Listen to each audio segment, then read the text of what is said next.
Hi there, what's up? In this video, I'll give you a quick guide on how you can record your Microsoft Teams meetings so that you can save and review it later. So the first thing that you will have to do is of course open your Microsoft Teams, and once you're here, you will go to the Meet section, which is right here.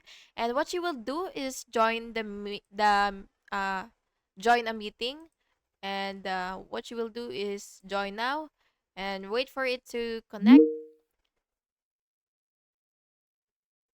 And once you're here, what you will have to do is click the more option or more actions. So what you will have to do is just click that. And now you will see something like start recording here if it is available for you. Or you could also search here. So it really depends on the layout of your screen. But if you do have that option, then you just go ahead and click that. But if you don't have it, then you could also just use your built-in screen recorder on your device so that you will be able to actually record the whole meeting. And yeah, that's basically just it. I hope you found this video helpful.